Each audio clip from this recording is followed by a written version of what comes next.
In my opinion, there was almost nothing better than a good checklist.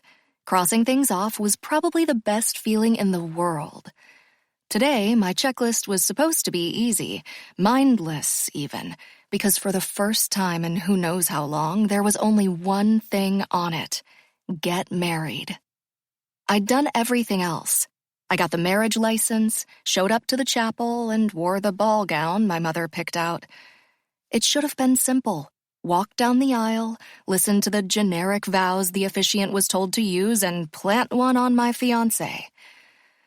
So, why was I sitting in the diviest dive bar in all of Wyoming, wearing my wedding dress, drinking straight vodka? As with nearly every large project, getting married required more than one person.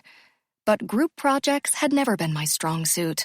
I didn't like putting my fate in the hands of others, but today I thought I'd be fine. How much harm can one other person do to something so easy? A lot, actually, because if just one person doesn't show up, everything goes to shit. Well, my groom didn't show up, and everything went to shit.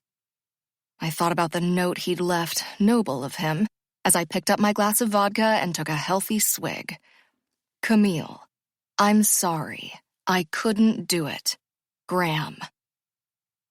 I ignored the eyes of the other Devil's Boot patrons that were burning into the back of my skull, wondering why poor Camille was sitting at the bar in her wedding dress when she was supposed to be getting married. I felt the alcohol burn all the way down my throat. I took another sip, and another. He couldn't do it? This whole thing was his idea.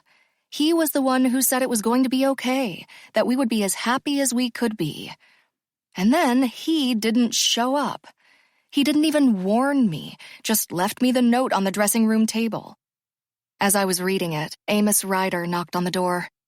Amos was my daughter Riley's grandfather, but he was also the closest thing I had to a loving and steady father figure.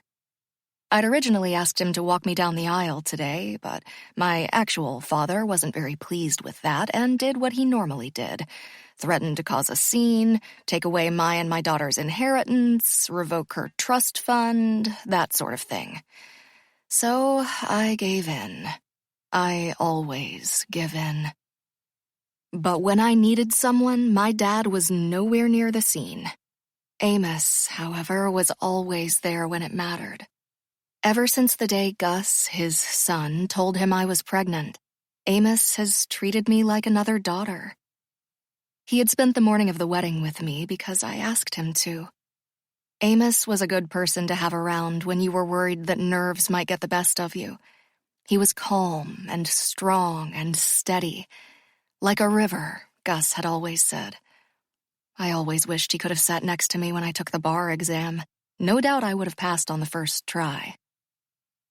"Come in," I croaked, and as soon as I saw his black and gray hair and soft green eyes, tears bubbled up in my own. I wasn't sad because Graham wasn't here and wasn't coming, but because I'd already given up so much of myself for this wedding, and now it wasn't going to happen. I was sad about the complete waste of time and effort. "Cam," he'd said as he closed the door behind him and rushed toward me. "What's wrong?" His eyes zeroed in on the note in my hand, and I watched his face fall. He knew. Instead of answering, I let out a shaky breath and hugged him. He hugged me back. Riley, who had followed her grandpa into the room, jumped in on the hug too, even though she didn't know what was going on. That girl just loves a snuggle.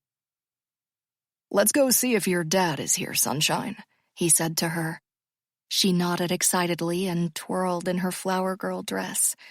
She was so damn excited to throw petals and walk down the aisle before me. My chest constricted. How could I even tell her what had happened?